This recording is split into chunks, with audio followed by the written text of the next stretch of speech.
अरे यार अरे यार अरे यार मैडम जी, समझ ही नहीं आता। मेरे और मेरे क्लास के टॉपर का सिलेबस एक साथ कंप्लीट हुआ, फिर भी उसके 90% अबव और मैं वही 60-70 पे अटका हुआ हूँ। तो शिखा मैम बेटा इसीलिए आई है आपके लिए।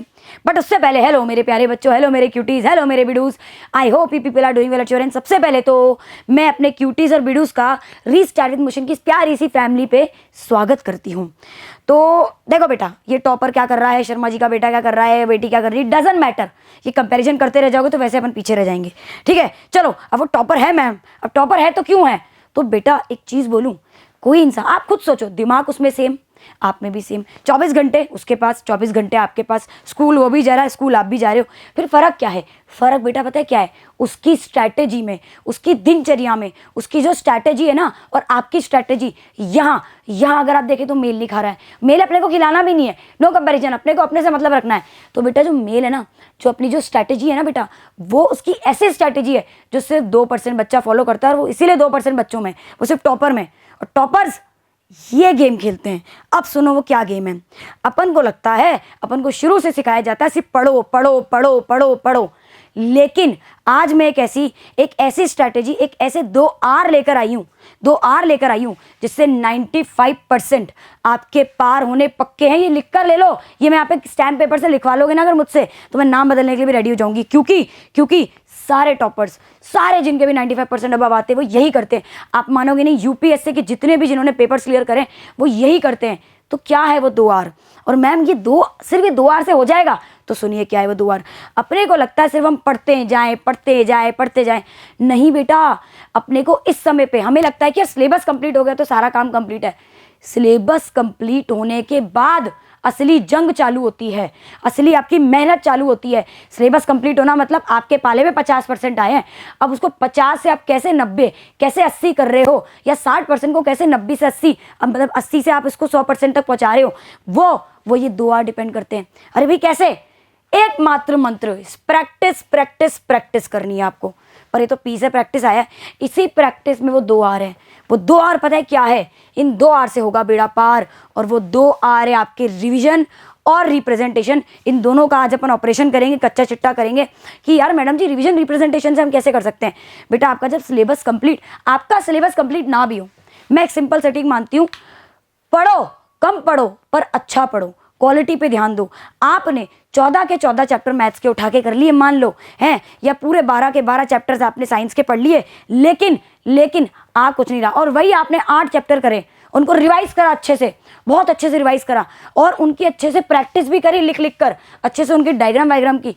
तो बेटा वो 8 चैप्टर के पताल लोग से भी क्वेश्चन, या पीवाई तो छोड़ दो, पताल लोग से भी क्वेश्चन उठ के आएगा, आप कर लोगे इसको, आप फोड़ दोगे उसमें।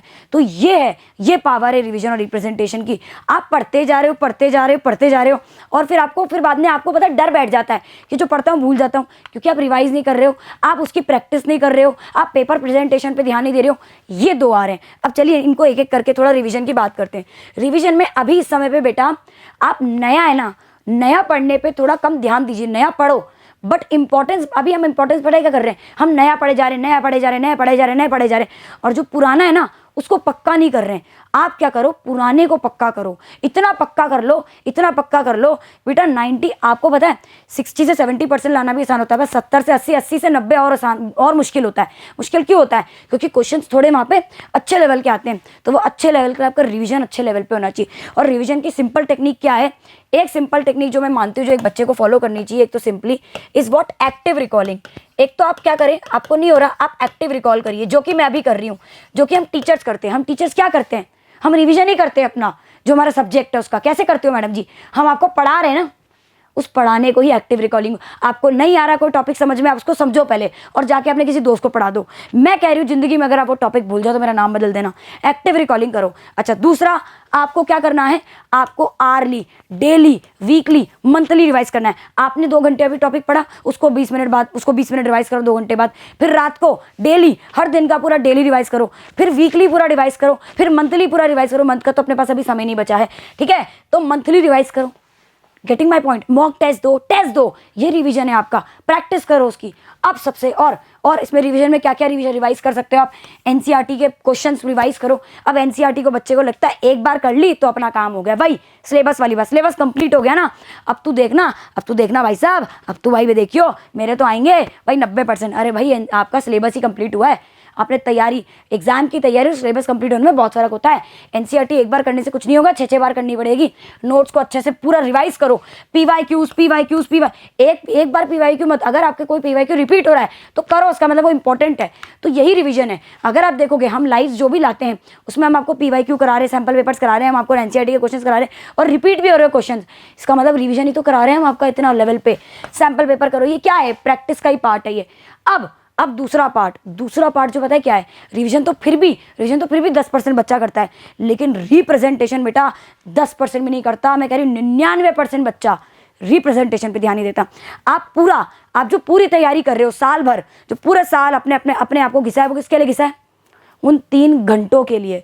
उस 3 घंटों में आप क्या और कैसे लिखोगे उसकी तैयारी आप फिर भी नहीं करते हो, आप सिर्फ पढ़ते हो, पर आपको वहाँ जाके कैसे लिखना है, क्या रिप्रेजेंटेशन रखना है, क्या पेपर प्रेजेंटेशन रखना है, उसकी तैयारी बच्चा नहीं करता, वहाँ जाके ब्लैंक हो जाता है। उसको यही नहीं पता मैथ्स में क्या स्टेप्स रखने, क्या डायग्राम बनाना है।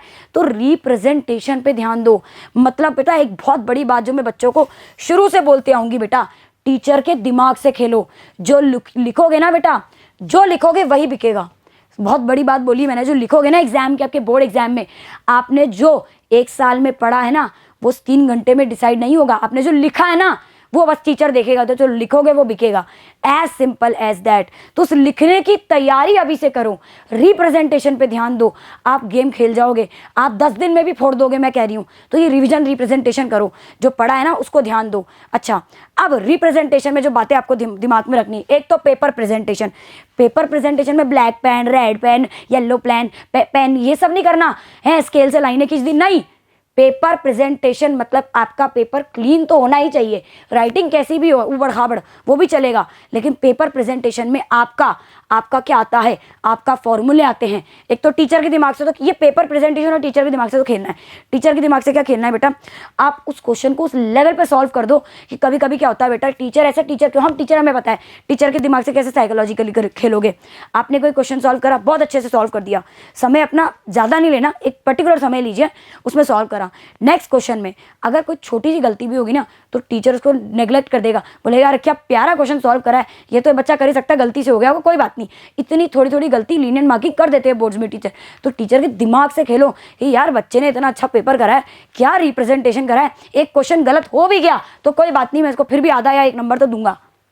ये माइंडसेट रखो कि यार जो लिखूं ऐसा लिखूं कि यार टीचर खुश हो जाए। उस लिखने में राइटिंग की बात नहीं है, कलर वलर की बात नहीं है, उस राइटिंग में फॉर्मूले के बिना कोई क्वेश्चन नहीं उठाओगे, चाहे हिंदी, चाहे इंग्लिश, चाहे मैथ्स, का साइंस, फॉर्मूले लिखने हैं। डायग्राम अगर है, मैं कह रही हूँ मैथ्स में भी आपके डायग्राम्स होते हैं, वो ड्रॉ करिए, ठीक है। स्टेप्स खाओगे नहीं, टीचर को लगता है बच्चा स्टेप्स खा रहा है मतलब टशन मार रहा है, ज़्यादा हमसे टशनबाजी करेगा, ले नंबर काटता हूँ मैं, ठीक है। पूरे पॉइंट्स में, SST में, साइंस में पॉइंट्स में आंसर लिखो यार, पॉइंट्स में। और एक चीज़ में तो मैं ये चीज़ मैंने अपनाई है, हमारे टीचर ने हमको बताई थी, चीज़ हमने करी थी, फ्लो चार्ट SST में। अब फ्लो चार्ट बनाइए साइंस में, मैं आपको बता रही हूँ, जो कि थ्योरी सब्जेक्ट्स में फ्लो चार्ट बना के आ जाओ, टीचर अलग लेवल पे खुश होंगे, मज़ा आ जाएगा। गिवन टू प्रूफ जो लिखते हैं अपन मैथ्स के अंदर, ये सारी चीज़ें ना बहुत छोटी चीज़ें लग रही हैं, ये आपके पेपर को प्यारा बना देगी। अपने पेपर को सही के साथ सटीक रखो, और सुंदर नहीं रखना, क्रिएटिव रखना है, इनोवेटिव। आपकी रिप्रेजेंटेशन टॉप नॉच होनी चाहिए, टीचर को लगे यार कि इसने कहीं गुंजाइश ही नहीं दी। क्या यूनिट्स लिखो, कहीं पे भी यूनिट जैसे सेंटीमीटर लिखना भूल गया, यार कट गया हाफ नंबर। अच्छे से पेपर करके आना है, इस मीन्स पेपर प्रेजेंटेशन, ठीक है। तो जो लिखोगे वही बिकेगा। तो अभी से लग जाओ 2 आवर पे, रिवाइज करो, रिवाइज के साथ 2-3 सैम्पल पेपर उठाओ और अच्छे से सैम्पल पेपर्स को लिखकर प्रैक्टिस करो, पेपर प्रेजेंटेशन पे ध्यान दो जहाँ, और अपने टाइम को मैनेज करो कि यार 3 घंटे में पेपर कंप्लीट कर पा रहा हूँ। This is representation, this is revision. आपकी ये मेरी गारंटी है, शिखा मैम की अपनी बिडू से गारंटी है। 95% अबव नहीं आए ना आपके, मेरा नाम बदल देना। और सुनो, अब सबसे इंपॉर्टेंट बात, इस वीडियो को करते हैं यहीं पे समाप्त, पर समाप्त करने से पहले मैं सिंपल सटीक आपको एक बात बोलना चाहूँगी, वही भाई फोड़ेंगे, साथ मिलकर फोड़ेंगे, और अपन फोड़ ही रहे हैं बेटा, फोड़ ही नहीं, ऐसी कोई बड़ी बात है नहीं अपनी, लेकिन हिस्ट्री अपन क्रिएट करने वाले हैं और फोड़ तो अपन साथ मिलकर रहे ही हैं। लेकिन एक इंपॉर्टेंट बात जो मैं हमेशा आपको बोल के जाती हूँ कि बेटा परफॉर्मेंस मैटर करती है, रिजल्ट नहीं। और यही आपकी परफॉर्मेंस है। लग जाओ अभी से अपनी परफॉर्मेंस पे, लग जाओ फोड़ने के पीछे, लग जाओ कि भाई हमें रिवीजन, हमें रिप्रेजेंटेशन करना है, ज़्यादा मगजमारी करनी नहीं है। आप परफॉर्म करो, आपके रिजल्ट को आने से कोई रोकेगा नहीं, ये मेरी गारंटी है आपको। और इतना डरना भी नहीं है, आप सिर्फ तैयारी करो अपनी अच्छी, रिजल्ट आपका अच्छा आएगा, ये लिख कर ले लो। और इसी के साथ मेरे प्यारे बिडूज, मेरे प्यारे क्यूटीज, मैं आपसे विदा लेना चाहूँगी। आप सबका बहुत बहुत धन्यवाद। Have a nice day. चक दे पट्टे। जय हिंद, जय भारत।